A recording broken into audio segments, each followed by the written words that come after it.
pangangatawan. Karinigan na lang po ulit tayo bukas mga kasangga sa ating pong pagpapatuloy ng pagtalakay mga bagay may kinalaman po sa ating kalusugan at syempre mga practical tips kung paano po tayo mapapanatiling malusog at syempre maganda po ang ating resistensya upang ang mga sakit po ay patuluyang dumistansya. Ano po mga kasangga? Sa ngalan po ng ating regular partner at syempre ng ating kasanggang Ingemar Camuñas, kami naman po ang inyong mga nakasama. Kasanggang Zairine Villoya, maraming salamat po at ingat po tayo mga kasangga. Ito naman si kasanggang Ace Villapando, hanggang sa muli, pagpalain po tayo ng poong may kapal. Kasangga at kalusugan. Inyong narinig ang programang Kasangga at Kalusugan. Ito ay isang alternative health program para ipaalam ang kagandahan ng produktong herbal at unawain ang mga benepisyo nito sa ating kalusugan. May mga impormasyon at practical tips na makakatulong sa araw-araw na pamumuhay ng ating mga kasangga. Kasangga at kalusugan. Tungo sa isang malusog at responsableng mamamayan. Maraming salamat sa inyong pagsubaybay.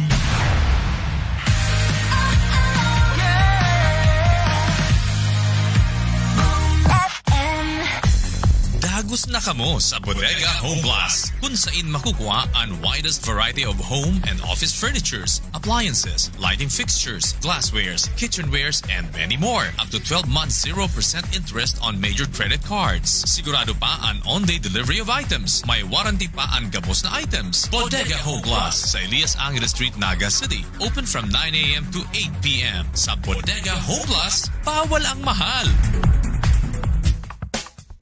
Ang takbuhan ng bayan na maaasahan, lahat ng oras na ating kailangan, kalusugan ng bayan inaalagaan. Parmasya Uy, laging nandyan.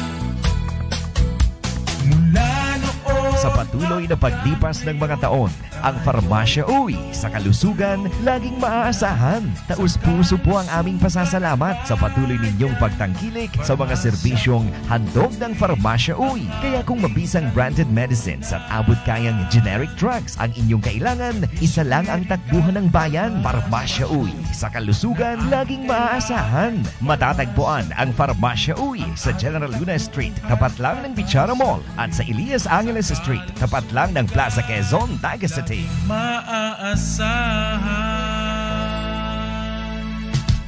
Mga nanay, mga tatay, kung masaod ka mo sa Naga City People's Mall, dumana na ang tindahan ni Naldo. Nagpapabakal ng mga local vegetable products as in grocery. Arog kang talong, ampalaya, sitaw, okra, kalabasa, asin sangkap sa mga pangpinakbit. Asin iba pang manlain-lain ng mga gulay na sangkap sa kusina. Igwaman sinda ng chili oil labuyo hot sauce ni Naldo. Kaya ano pang hinahalat nindo? Madya na sa tindahan ni Naldo. Magsaod na din mga preskong gulay. Makukuha sa 3rd floor, Black 7, stall number 6 and 7, Pavinas, Naga City People's Mall. Hanapon sana ang mabuot asin simpatikong padihon na si Naldo Evangelista. O kaya man para sa indong mga order o kaya reservation, apudan lang sa iyang cellphone number 0929-498-1549. Dumana kita sa tinindahan ni Naldo.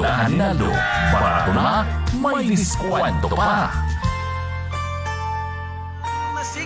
Mag-enjoy sa sarap ng lasa ng nakaugili ang kape nang walang pag-aalinlangan sa inyong kalusugan. Dahil ito ay kapeng natural, ngunit lasang mahal. Oo kaibigan, hindi tinipid, pakete man o ang laman. Iyong subukan ng iyong mapatunayan. Kape ni Manoy, ang kapeng Oragon, the superior herbal coffee drink. Available na ang Kape ni Manoy sa Zoda Pharmaceutical Distributor, San Antonio Poblacion, Calabanga, Camarines Sur, Kaysar Drug Store, San Juan Avenue, North Centro Sipocot, Camarines Sur, Levmar Drug Store, Santa Rosa del Sur, Centro Pasaco, Camarines Sur, New Tinambak Drug Store, Centro Tinambak, Camarines Sur, Limanan Drug Store, Limanan, Camarines Sur, Zuri Drug Store, and Plaza Diversion Road, Naga City. At sa lahat ng mga authorized dealers at KKBN offices sa inyong mga lugar. Ito ang SOL Broadcasting Station, DWOS 103.9 Boom FM Naga. Mas pinalakas, mas pinalinaw. Una sa mga balita, una sa impormasyon at musika. Broadcasting live from the heart of Bicol, Naga City, 103.9 Boom FM, ang istasyon ni Aling Son. Mga kaibigan, eksakto na ang 5:30 ng umaga. Live Mula sa News Center ng 103.9 Boom FM Naga, ang radyo ni Aling Sonia. Boom Balita! Boom Balita! Lunes hanggang Biyernes, Boom Balita! Boom Balita! Boom Balita! Mga kaibigan, Kabikulan, Pilipinas, magandang umaga. Narito na ang headlines ng ating mga balita. Unahin natin mga balita ang pambansa ngayong Miyerkules. Representative Alan Peter Cayetano nagbitiw na bilang House Speaker. Samantala pagluklok kay Marinduque Representative Lord Alan Velasco bilang House Speaker na ratipikahan na. Mga kongresista na kaalyado ni Presumptive Speaker Velasco magsasagawa ng sesyon sa bahagi po ng plenaryo ng Kamara. Headlines pa rin ang ating balita, COVID-19 cases sa Pilipinas pumalo na sa 344,713 ayon po yan sa DOH. 13% active cases mula sa 344,713 COVID infection. One seat apart policy sa public transport approve ng gabinete ni Pangulong Rodrigo Duterte. Samantala, Pilipinas napabilang sa mga bansang may average cost ng mobile data.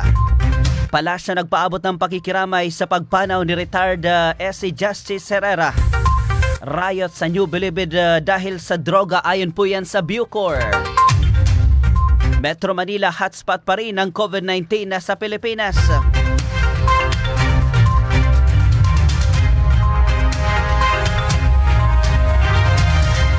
Mga kaibigan, headlines pa rin ang ating mga balitang lokal. Boom Balita! Second batch ng SMES sa Business Stimulus Program pinangalanan na.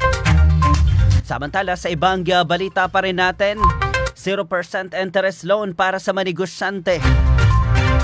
Para po naman sa programa ng lokal na gobyerno ng Naga City.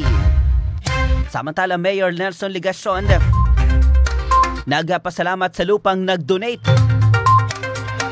ng 1 hektaryang lote na gagawing Almeda Mabolo Bypass Road. Samantala, DepEd Division Office sa Camarines Sur naka-lockdown matapos na isang empleyado sa opisina ang nagpositibo sa COVID-19. Samantala sa ibang balita, Salbar implementation inilipat na sa November 1 sa halip na sa October 18. Samantala dating pulis sa patay sa bypass operation sa San Jose, Camarines Sur. Yung tatlong suspect sa Dayadante Orlina Slay case sa Albay nasampahan na ng kaso. Samantala number 1 the provincial most wanted sa Albay na huli sa Cavite. Samantala bilang po naman na italang krimen sa Bicol Region simula January hanggang Setyembre ngayong 2020 bumaba ng 22% ayon po yan sa PNP. Headlines ang ating balita sa labas ng Pilipinas. Bilang po ng manamatay sa COVID-19 sa mundo pumalo na sa higit 1 milyon. Samantala sa palakasan, 4 na assistant coaches ng Chicago pinatalsik sa pwesto. Samantala sa ating showbiz balita, subscribers ni Liza Soberano sa YouTube pumalo na sa 1 milyon. Abangan din ang Lotto result. Bahagi po yan ang headlines ng ating mga balita. At ang headlines atid sa atin ng Best Juice 10 in 1 plus 1. And this year's Best Organic Herbal Juice Award goes to Best Juice 10 in 1 plus 1. Dahil sa husay ng mga sangkap ng Best Juice 10 in 1 plus 1 at dahil sa inyong pagtangkilik at mga tunay na testimonya ay napili ng Golden Globe Awards ang Best Juice bilang Best Organic Herbal Juice sa buong Pilipinas. Kaya para sa buong pamilya, mula kina lolo at lola hanggang sa mga apo nila, malaking tulong sa kalusugan at immune system ang mga sangkap ng Best Juice na mga purong katas ng malunggay, ampalaya, karo, dahon ng sili, talbos ng kamote, saluyot, mangosteen, guyabano, orange, dalanda at stevia. Masarap, masustansya masustansya. Abot kaya. 28 pesos lang ang bawat litro pa. Best Juice 10-in-1+1. Aprobado ng Food and Drugs Administration. Mabibili sa mga supermarkets at butika. Balita! Live mula sa News Center ng 103.9 Boom FM Naga, ang radyo ni Aling Sonia. Boom Balita! Boom Balita! Lunes hanggang Biyernes, Boom Balita!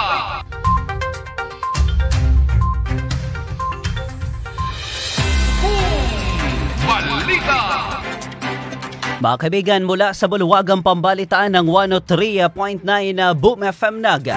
Araw tayo ng Miyerkules sa October 14, 2020. Mga kaibigan, sa detalye na ng ating mga balita. Balita! Unahin natin na detalye ng ating mga balita ang pambansa ngayong maulan na araw ng Miyerkules. Pinag-aaralan po ng Department of Education ang pagbabalik ng face-to-face classes sa mga lugar na walang kaso ng COVID-19. Ayon po naman kay Education Secretary o Undersecretary Tonisito Umali, bago ito ibalik, kailangan munang matiyak ang kahandaan ng kagawaran at mga paaralan na mapapabilang sa pagkakaroon ng face-to-face classes. Kailanman nilinaw po ni Umali na walang face-to-face classes na mangyayari ngayong saan mang panig ng Pilipinas. Kasabay nito humingi ng paumanhin si Umali kaugnay po sa maling nilalaman ng mga ipinapamahaging mga modules. Tiyak po ng opisyal na sisikapin nilang itama ang lahat ng ito, gawing perpekto at sa lahat sa kabila ng kinakarap na sitwasyon ngayon ng Pilipinas dahil po naman sa COVID-19 pandemic. Samantala, lumagda sa isang kasunduan ng Department of Tourism kung saan lain itong matulungan ang mga small business corporation. Sa ilalim po ng naturang kasunduan na magkakaloob ang DOT ng loans sa micro, small at medium enterprises na nasa ilalim po ng tourism industry. Inaasa makakatulong ito sa pagbangon ng industriya ng turismo sa bansa na lubos na naapektuhan ng naturang pandemya. Sa pamagitan ng DOT at SB Core Cares for Travel Program, ang Tourism MES ay magkakaroon po ng access sa zero interest no collateral loans na mayroong long-term period hanggang 4 na taon. Ang manegosyante balik mag-loan ay kinakailangan lamang na magbayad ng maliit na halaga para po naman sa service fee.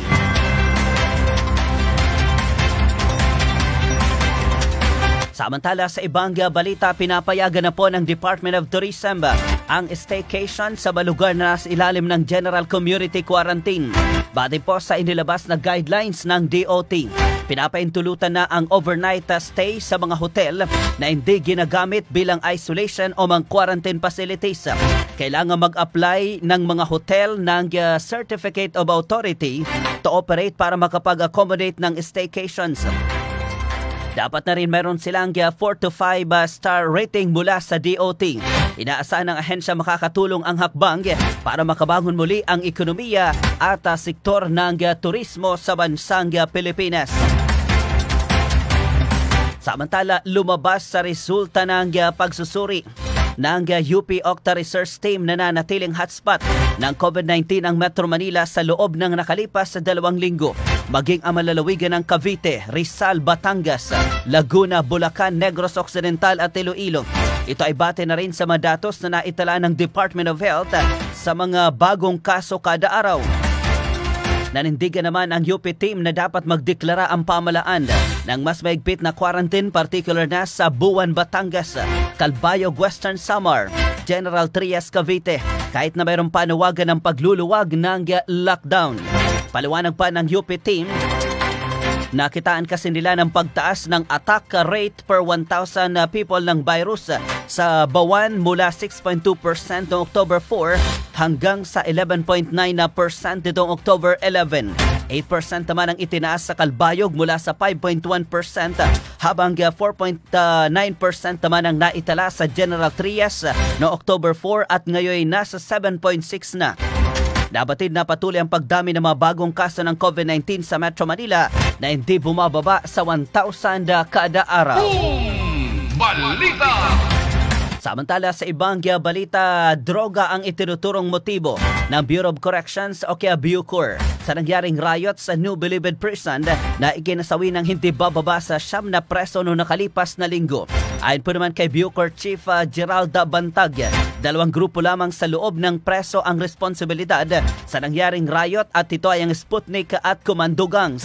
Dahil dito isinailalim na anila sa maigpit na monitoring, ang 2 grupo ngayong nananatili pa rin sa tensyon ang mga ito. Tiniyak naman ng Bucor na mananatili sila makikipag-usap sa mga leader ng gang at iba pang grupo sa loob ng Bilibid upang maiwasan ang panibagong riot.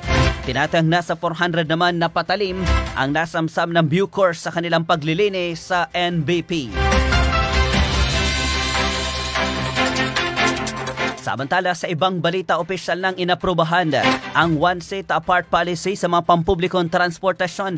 Ito mismo ang kinumpirma ni Presidential Spokesman Attorney Harry Roque, kung saan aprobado na anya ng gabinete ni Pangulong Rodrigo Duterte ang naturang polisiya. Anya ito ay bilang bahagi na rin ng hakbang ng pamahalaan upang makabangon ang ekonomiya dahil na rin sa matinding epekto ng coronavirus disease sa 2019 na pandemic. Gayunman tiniyak ni Roque na maigpit pa rin ang ipatutupad ang minimum health standards gaya ng pagsusuot ng face mask at face shield, pati na ang no talking and eating policy sa mga pampublikong transportasyon. Balita! Mga kaibigan, eksakto na ang 5:41 ng umaga oras sa buong Pilipinas. Boom Balita, Lunes hanggang Biyernes, alas 5:30 hanggang alas 6 ng umaga sa 103.9 Boom FM.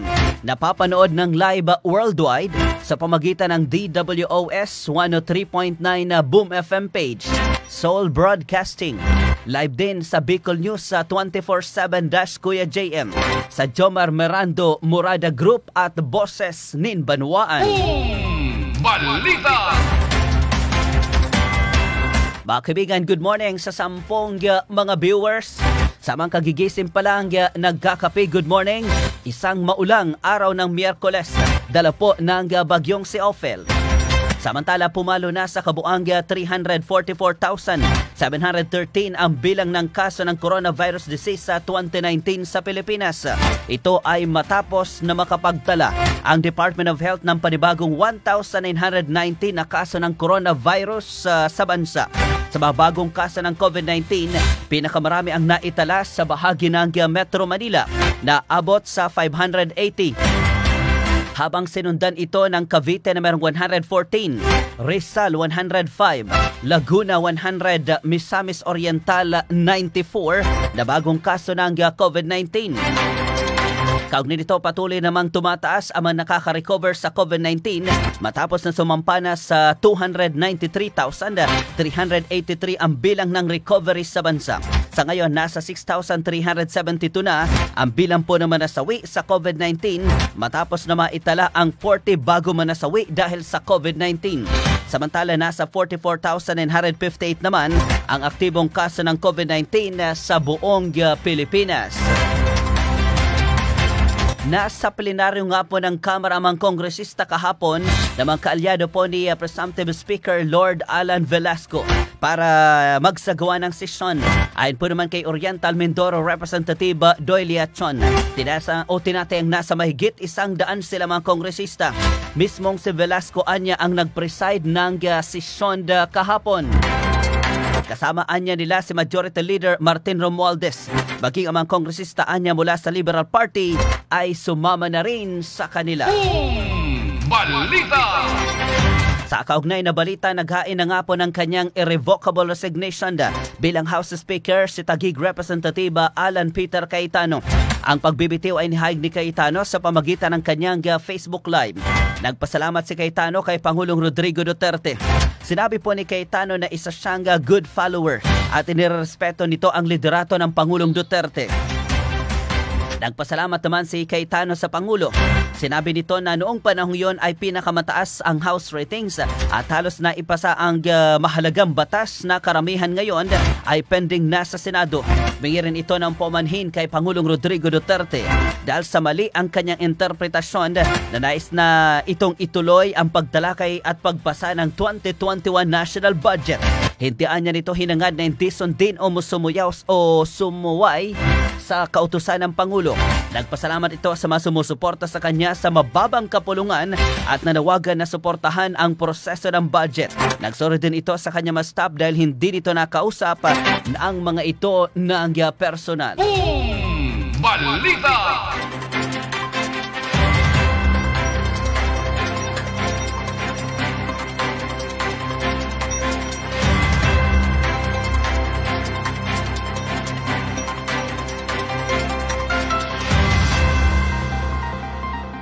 Oras natin ganap ng 5:45 ng umaga oras sa buong Pilipinas. Nasaan yung headlines? Samantala sa ibang balita, niratipikahan ng 186 na mga mambabatas ang pagkakaluklok kay Marinduque Representative Lord Alan Velasco bilang House Speaker ng Kamara. Ginawa ito sa pamagitan ng nominal voting sa sesyon ng idinaos sa plenaryo ng Kamara. Sa botong 186, kinilala ng Kamara ang naging botohan kahapon sa Quezon City Sports Club na nagluklok kay Velasco. Bago ito, nahirapang makapasok mga kongresista sa plenaryo ng Kamara dahil nakalak ang mga pintuan papasok dito. Kinakailangan pang umakyat sa second floor ang karamihan sa kongresista upang makapasok sa plenaryo. Matapos makipag-usap kay outgoing House Sergeant-at-Arms Ramon Apolinario ay nabuksan din ang plenaryo at nakapasok ang mga kongresista na kabilang sa grupo ni Velasco. Sa kauna-unang pagkakataon bilang House Speaker ay nakatungtong sa Speaker's rostrum si Velasco bilang pinuno ng Kamara. Sa kanyang talumpati ay nagpasalamat si Velasco sa suporta ng mga kapwa niya mambabatas. Tiniyak naman ni Velasco na tatalima sa utos ni Pangulong Duterte na agad mag-resume sa deliberasyon ng 2021 proposed national budget. Tiniyak din itong hindi magkakaroon ng delay sa pagpasa ng naturang budget.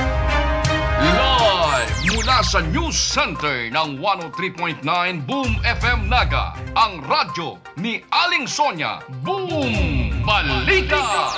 Boom Balita! Lunes hanggang Biyernes, Boom Balita! Mga kaibigan, 5:47 ng umaga oras sa buong Pilipinas. Boom FM Live Report! Dagdag na balita ang lokal, isang empleyado ng gobyerno tinamaan ng COVID-19 sa Tigawan, Camarines Sur. Sa detalye, Rostan Malianta. Kinumpirma ng opisina ni Mayor Chique Fentebellan, isa na namang opisyal ng gobyerno sa bayan ng Tigawan, Camarines Sur, ang tinamaan ng COVID-19. Ayon sa pinalabas na press release ng LGU Tigaon kahapon, siya ay si 25 years old na lalaki, isang empleyado ng gobyerno sa Barangay Poblasyon, Tigaon, Camarines Sur. Matatandaan, nagsimula na makaranas ng sipon ang naturang pasyente noong Setyembre 30, 2020 na kung saan nawala ito ng panlasa at pang-amoy noong October 2, 2020. Si Bicol patient 2084, sumailalim sa RT-PCR swab test noong nakaraang October 9 at lumabas ang resulta kahapon October 12, 2020 na kung saan ito ay nagpositibo sa COVID-19. Samantala, tuloy-tuloy ang sinasagawang contact tracing at doon sa mga close contact at naka-isolate din yung pamilya ng nasabing pasyente. Sa ngayon, nagkakaroon na din ng quarantine or 2 weeks quarantine doon sa Barangay Hall na kung saan pinapasokan ng naturang pasyente. Samantala, nagpalala naman ang lokal na pamahalaan ng Tigaon, Camarines Sur na pagigpitin ang lalong pinasunod na protocol, lalo na sa pagtaas ng COVID-19 sa kasalukuyang taon. Yan ating karagdagang balitang lokal. Wala sa labas ng pilan, yung Boom Patrol, Pasamalianta 103.9, Boom FM. Boom FM Live Report! Mga kaibigan, eksakto ng 5:49 ng umaga oras sa buong Pilipinas. Balikan natin ang mga balitang lokal sa ating Boom Balita. Hindi na matutugol o matutuloy pa sa August o sa darating na October 18 ang pagpapatupad ng e-Salbar dito naman sa lungsod ng Data o dito sa lungsod ng Naga. Sa impormasyon na tinanggap ng 103.9 na Boom FM dahil po sa kahilingan ng Metro Naga Chamber of Commerce and Industry o ang grupo ng MNCCI sa lungsod. Mas minabuti po ng lokal na gobyerno ng lungsod ng Naga na bigyan po ng dagdag na oras ang ilang mga establishmento para sila ay makapaghanda ng formal sa implementasyon ng naturang ordinansa. Sa halip na sa October 18 sa November 1, ang simula ng formal na implementasyon ng e-Salbar contact tracing application sa lahat ng lahat ng establishmento dito po naman sa lungsod ng Naga. Pero si mga gusto nang magsimula sa pagpapatupad ng e-Salbar sa lungsod ng Naga, gaya po ng pag-scan ng QR code, pwede na silang magpatuloy. Batay po yan sa naging pahayag ni Mayor Nelson Ligacion.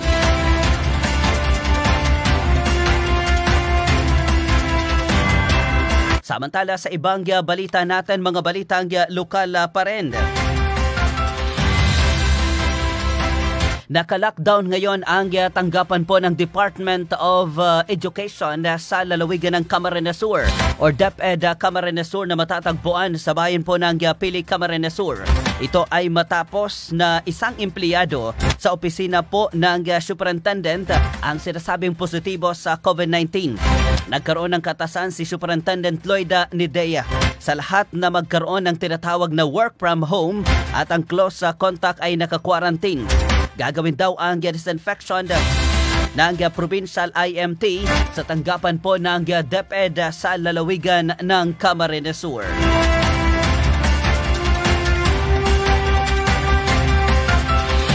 Samantala sa ibang balitang lokal, balita mula sa Philippine National Police.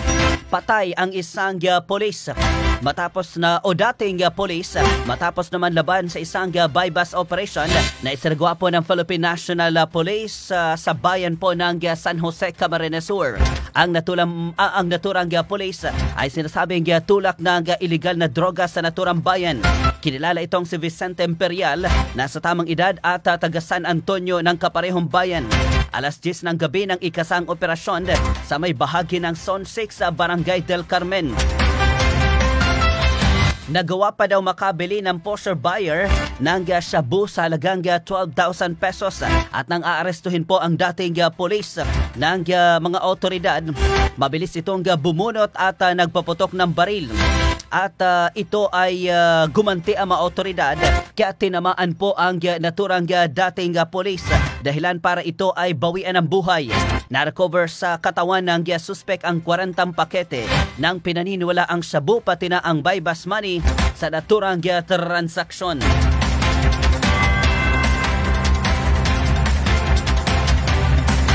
Samantala sa ibang balita natin, balitang lokal, nagpositibo nga po sa COVID-19 ang isang 9 years old na babae na taga-barangay Santa Elena sa bayan po ng Buhi, Camarines Sur.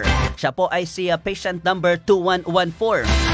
Inaalam pa ngayon ang exposure habang ito ay nakaramdam ng sintomas simula pa noong September 27, 2020. Isang lola naman si Bicol patient number 2212, 77 years old, taga San Agustin, Pili. Tulad ng batang babaeng nabanggit ko, for verification pa rin ang kanyang exposure. At October 4 nang ito ay makaramdam ng sinasabing mga sintomas.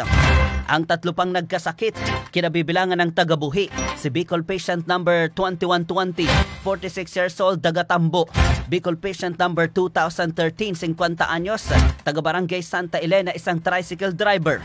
Panghuli ay si Bicol patient number 211, 62 years old, babae, taga-barangay San Cirilo sa bayan po ng Pasakaw, self-employed, may close contact kay Bicol patient number 1354 at sinasabing asymptomatic. Gumaling na sa sakit ang tatlong dating nagpositibo sina Bicol patient number 1827, 83 years old, isang lola, taga-barangay Santa Rosa del Norte, Pasakaw. Bicol patient number 1787, 54 years old, lalaki, taga San Jose. At si Bicol patient number 1856, 60 years old, lalaki, taga-barangay San Nicolas, Iriga City. Sa ngayon, ang Camarines Sur ay may kabuuan ng 519 na kaso po ng COVID-19, 94 ang sinasabing aktibo. At 401 ang recoveries, 24 na po ang binabawian ng buhay dala po ng COVID-19. Boom FM Live! Report! Mga kaibigan, 6 na minuto bago mag-alas 6 ng umaga. Balita! Dagdagan pa rin natin mga balitang lokal sa Kabikulan. Nakarecover na sa coronavirus disease ang panlaban ng Sorsogon o kandidata ng Sorsogon sa Miss Universe sa Philippines at ang kanyang ama na isang municipal councilor doon.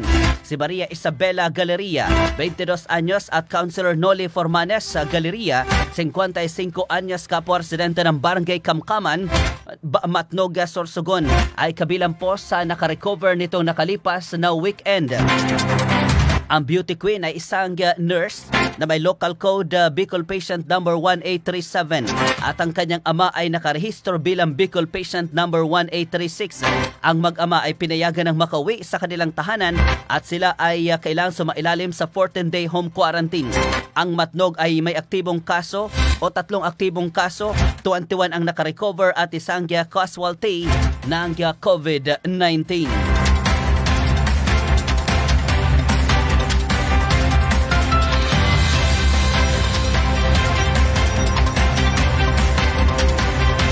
Samantala sa ibang balita pa rin, bumaba ng halos 22% ang naitalang krimen sa Bicol Region simula January hanggang Setyembre ng kasalukuyang taon.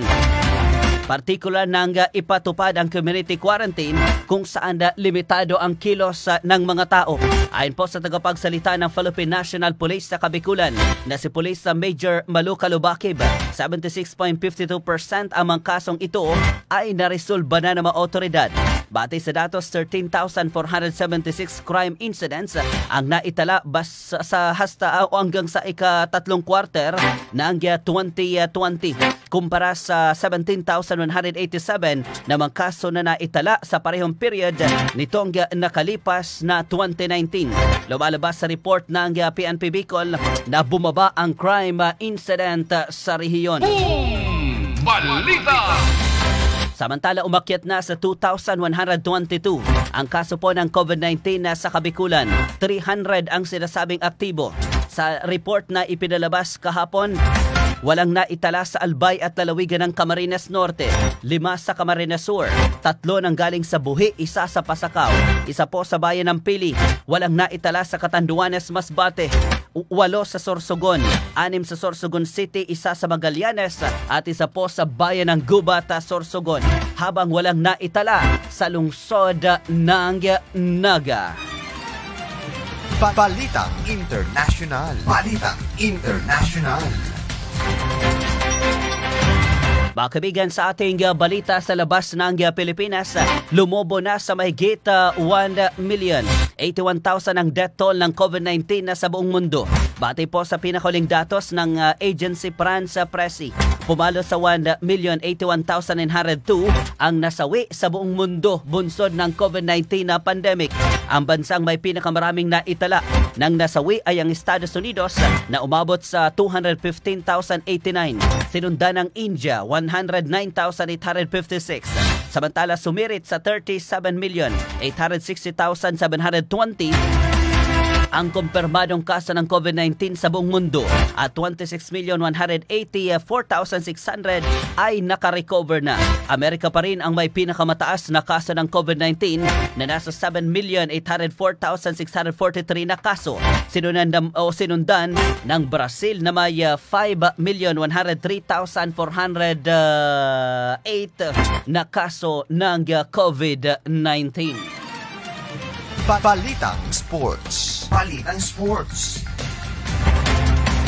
Mga kaibigan, sa ating balita sa daigdig ng palakasan, agad na sinibak ng bagong coach ng Chicago na si Billy Donovan ang 4 assistant coaches ng team. Ito ay sina assistant coach Karen Staka Umalop, Dale Cooper, Nate Loser at Roy Rogers. Ang malawakang pagbabago sa coaching staff ng Chicago ay ginawa makaraan na ang chairman ng prangkisa na si Jerry Redsport at iba pang team gaya po ni Chicago White Sox ay pinaghati ng manager na si Ricky Renteria at long-time pitching coach na si Don Cooper. Si Donovan ay dating coach ng Oklahoma City Thunder. 1 buwan lamang ang nakakalipas bago ito palitan ni Jimmy Boylan bilang coach ng Chicago. Samantala po mangalawa sa World Junior Ranking ang Pinay tennis player na si Alex Ayla. Ito ay matapos na makapagtala si Ayla ng 2,148.75 points hanggang sa October at 12, kung saan lamang ilang puntos ang nakasungkit ng unang pwesto na si Elsa Hakimot ng France na mayroong 2,261.25 na points. Matatandaan na nagpakitang gilas sa Ayla sa France Tennis Open. Kaya man nabigo pa rin naman itong manalo matapos na makatunggali ang kanyang kalaban na si Hakimot sa naturang competition. Showbiz Balita. Showbiz Balita. Mga kaibigan, sa ating showbiz balita, pumalo na sa 1 milyon ang bilang po ng mga subscribers sa YouTube channel ng aktres na si Liza Soberano. Kaugnay nito, nagtrending din naman sa Twitter ang hashtag na Happy 1 Million Life with Liza bilang selebrasyon na rin ng mga fans ni Liza sa achievement ng kanilang idol. Matatandaan, pinasok na rin ng aktres ang pagbablog kung saan inilunsad dito ang Life with Liza sa kanyang YouTube channel.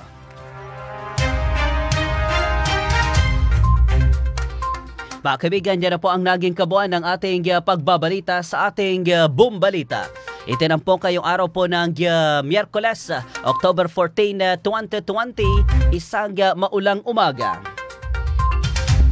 Bago tayo magpaalam, pakibati sa aking anak na makulit si Ella habang nakikinig ng Boom FM, sabi ni Gemma Lucilo. Good morning kay Mamang Jessa Marasigan. Good morning Kuya, pa-shout out, nagdadalan live ng Boom FM dito sa Inalahan, Libmanan. Malakas Radio Minao, salamat po, sabi ni Marlon Villanueva Bolaños. Maulan na umaga Kuya, sabi ni Lani Imbesto Quintanilla. Good morning, sabi ni Alison Musa Kasim. Hi kay MJ Kompetente, nagdadangugda siya sa Boom FM Balita. Tadin Banyari Echepare, good morning. Batiin ko rin Joveli sa Balboro Antonio, kay Jennifer Perez Purisima. And batiin ko rin Ma'am Raquel Bermas and Sir Lito Bermas. Sa pangalan ni Rostan Malianta, ako pa nyo naging tagapagbalita, Jomar Morada. Maraming salamat. Magbabalik ako 6:15 hanggang alas 7 para sa ating Radyo Hataw. Mula sa News Center ng 103.9 Boom FM Naga, ang radyo ni Aling Sonia. Boom Balita! Boom Balita! Lunes hanggang Biyernes, Boom Balita!